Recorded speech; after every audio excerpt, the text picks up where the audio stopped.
Hey everyone, I hope you're doing well. In today's video, we are going to be talking about Transformer from Scratch Part 2. In the last part of this video series, we talked about basic math operations that give you enough prerequisites for understanding the Transformer architecture. And in today's video, we are going to further explore some prerequisites for understanding why the Transformer architecture is structured the way it is. So let's jump into the video. And the first topic we're going to talk about is first order sequence models. And let's start off with an example. Let's say we only have access to 3 commands. The first one being give me my keys, please. The second one being give me my car, please. And the third being give me my dog, please. And we notice that these sentences are pretty much the same except these 3 words here, right? So we could build a vocabulary based on these 3 commands, and our vocabulary would be these words because these are all the distinct words found in these 3 sentences we have.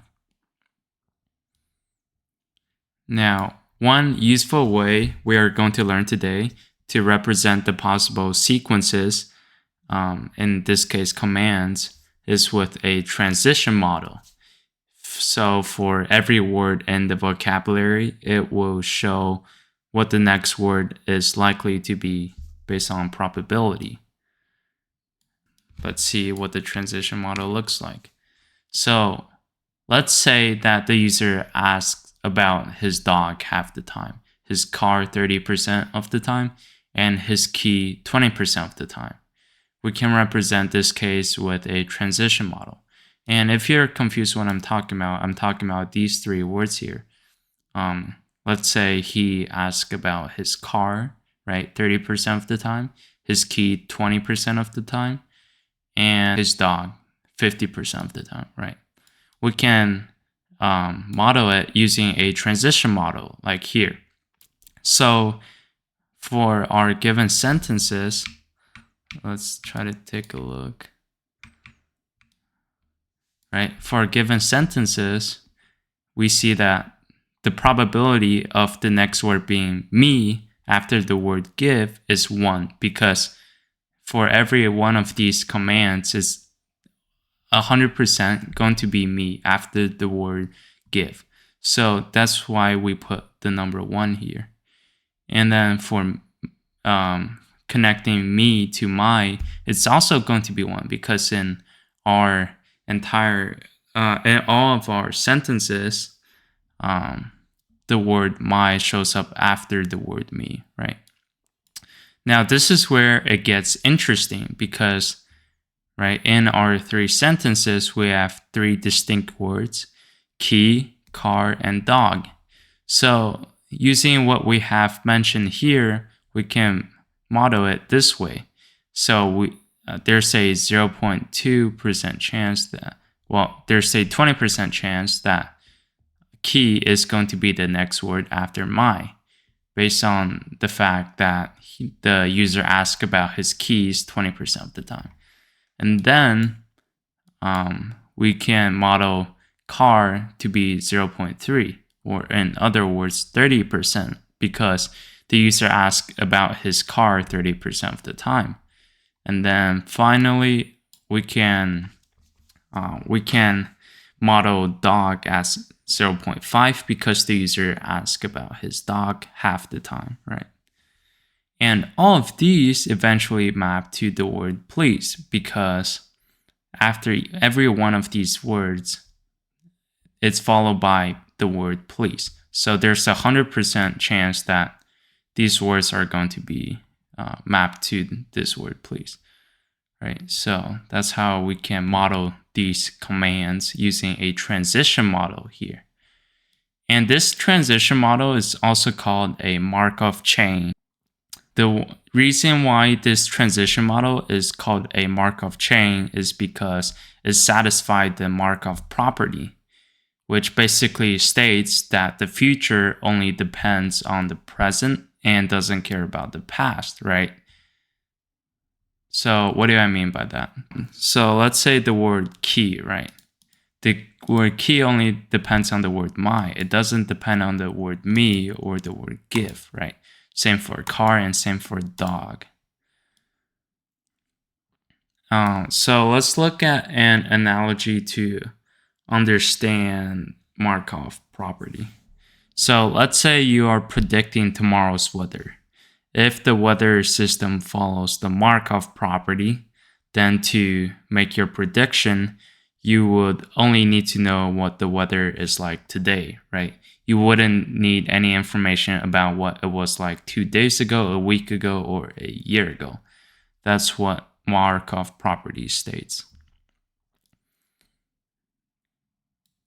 And this transition model specifically follows the Markov property because the probabilities for the next word only depends on the recent word, like we said. And if it only considers the current word, then we call it a first order Markov model.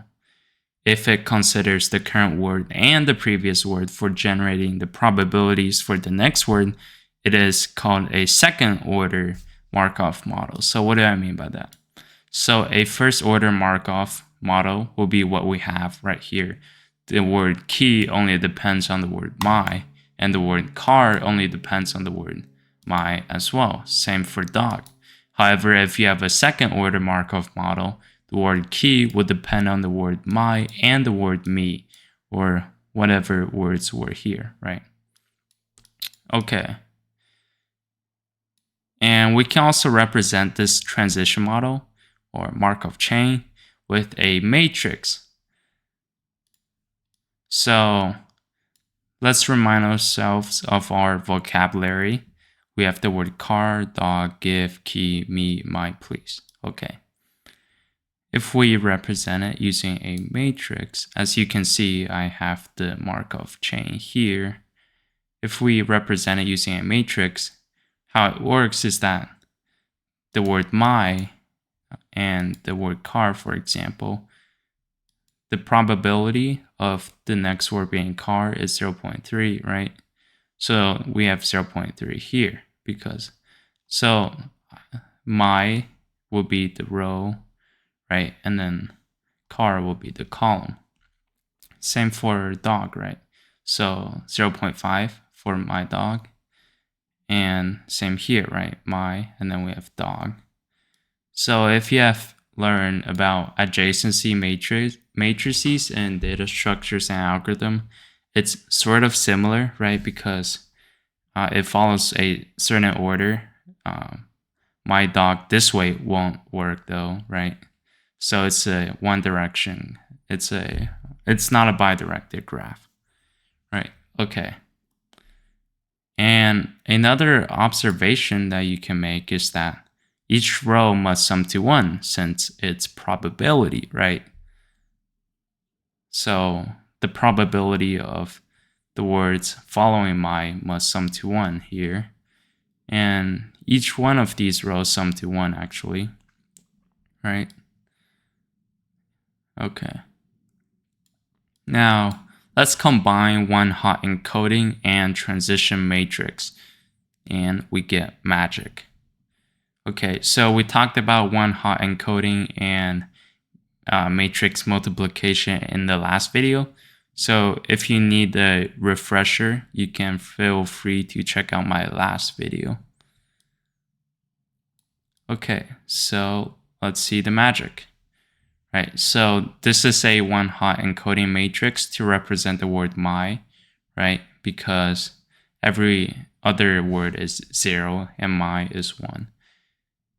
This is how we represent our vocabulary in this specific example. And over here, we have a matrix representation of our transition model, right? It's the same thing with what we have up there. So if we take the matrix multiplication between these two, then we get this. And how it works is that we multiply 0 and we get this, right? Okay, now what does this represent? This represents the probability for the word after the word my. So the probability of the word car, dog, give, key, me, my, please after the word my. My is the only word we care about at this moment, right? Since we're using a first order transition model, right? So my here is the only one. This entire one-hot encoding vector represents the word my. And we perform matrix multiplication with a transition matrix, and we result in this vector that represents the probability of the words after my. Okay, and that's it for today's video. This was relatively short, and if you need a refresher on anything, feel free to check out my previous video. I explain matrix multiplication, dot product, and one-hot encoding in depth. So feel free to check that out. And yeah, let's quickly review what was taught today. So first, we talked about what a Markov chain is, right? How we represent our possible commands using a Markov chain, or in other words, transition model. And we talked about what the Markov property is, right? Very important. And we talked about how to represent transition models or Markov chains with a matrix. And if you have any questions about this, feel free to ask in the comments down below. And finally, we talked about how to combine one-hot encoding and transition matrix to result in the probabilities for the next words. And if this doesn't make sense for you right now, don't worry. In future videos in this series, we are going to be combining everything we have learned so far together in order to understand the transformer architecture in depth. So yeah, if you have any questions, feel free to ask down in the comments below. Please ask any questions. And that's it for today's video. I hope you guys found this helpful. And if you did, please like and subscribe. And I will post more videos in this series in the future, maybe within a few days. So yeah, thank you guys for watching and see you next time. Have a good day.